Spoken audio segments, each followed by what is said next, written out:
a picturesque land of snow-capped mountains, pristine lakes, and friendly faces.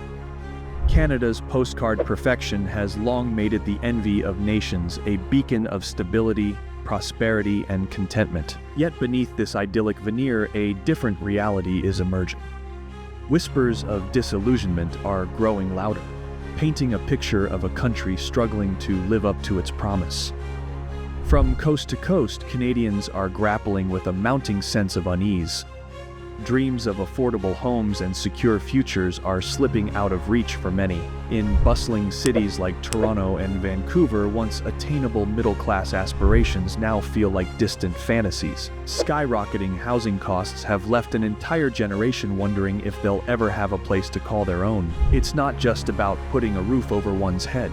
Cracks are starting to show in the very foundation of the Canadian dream.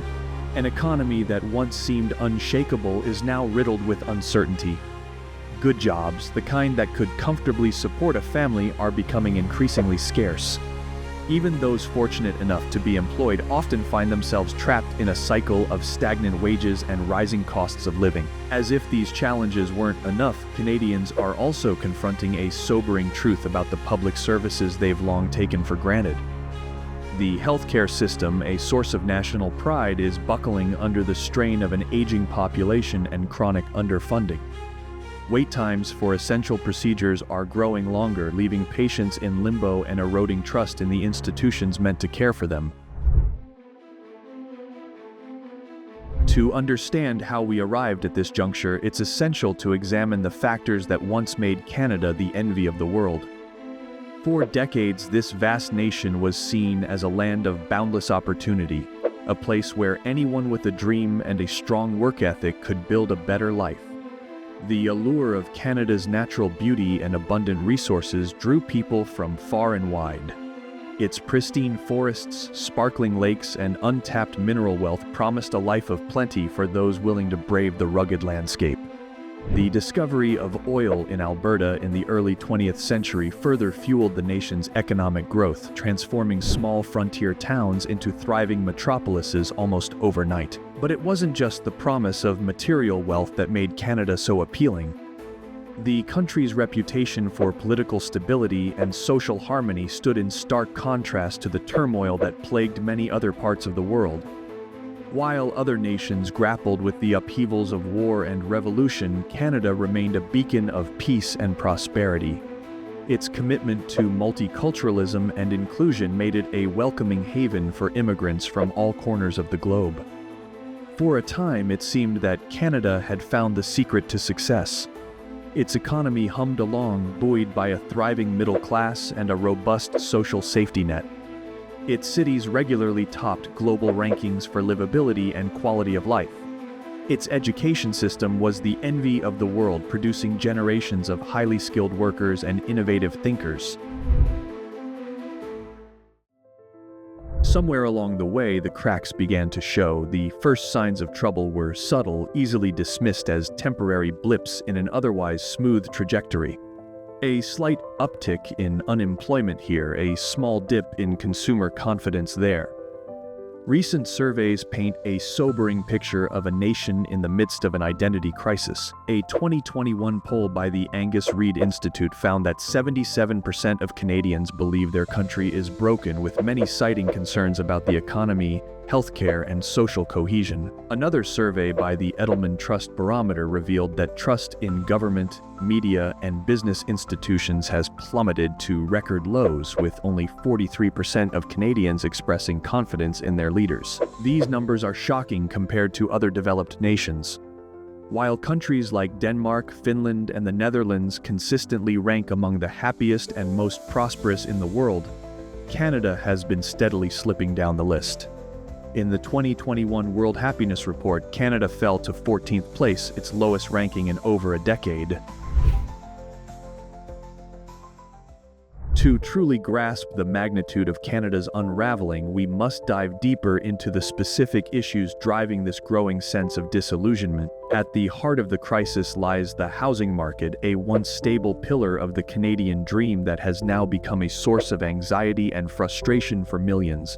In the past decade alone, home prices in Canada's largest cities have more than doubled, far outpacing wage growth and leaving many Canadians priced out of the market entirely.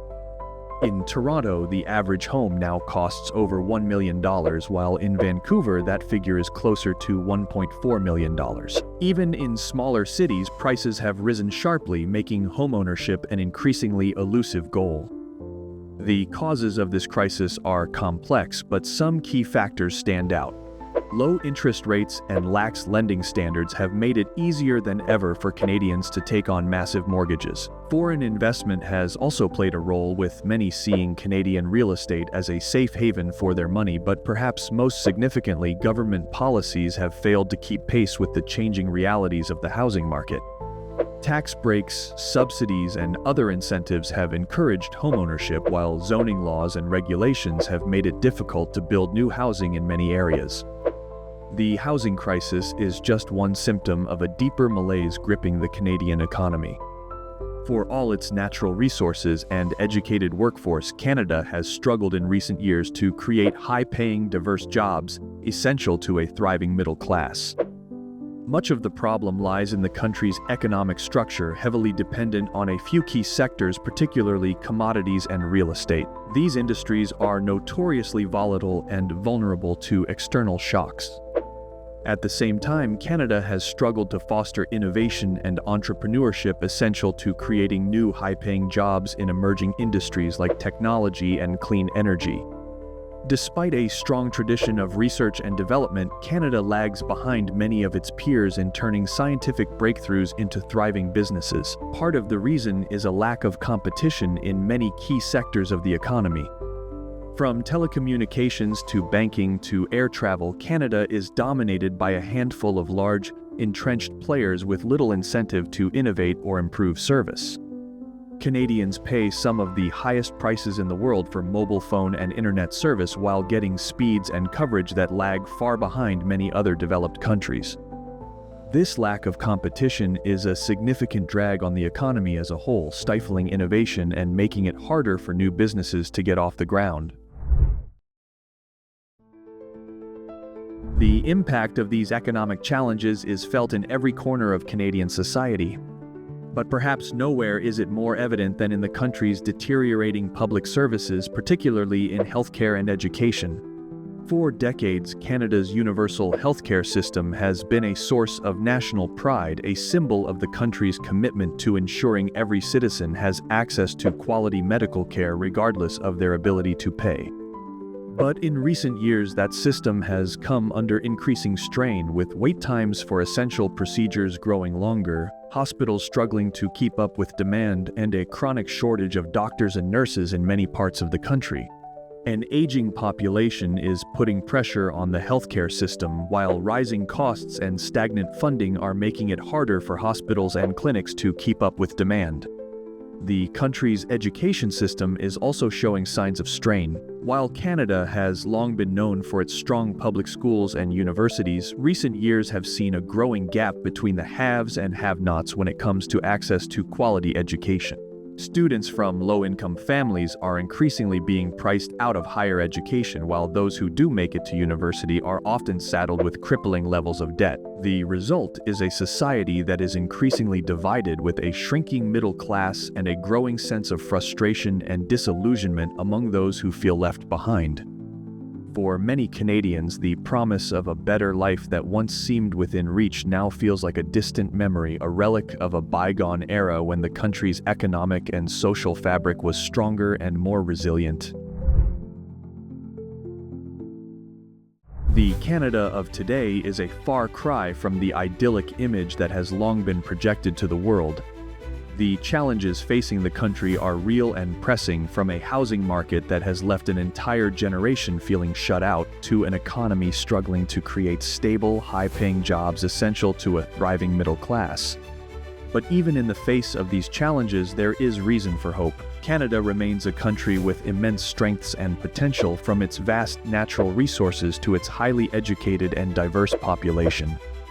The question is whether the country can harness those strengths to address the weaknesses that have emerged. Doing so will require a willingness to confront hard truths and make difficult choices. It will mean rethinking long-held assumptions about the role of government and the nature of the social contract. It will require bold, visionary leadership, unafraid to challenge the status quo. Most of all, it will require a renewed sense of national purpose and identity.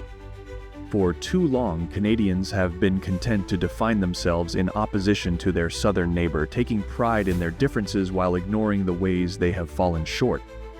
But as the country enters a new and uncertain era, it must find a way to articulate a positive vision for itself, one that goes beyond simply being not America. This is a moment of reckoning for Canada, a time to confront the cracks in the foundation and begin the hard work of repair. It will not be easy, and there will be setbacks along the way. But if the country can summon the courage and will to act, there is no reason Canada cannot emerge from this crisis stronger, more resilient, and more united than ever before.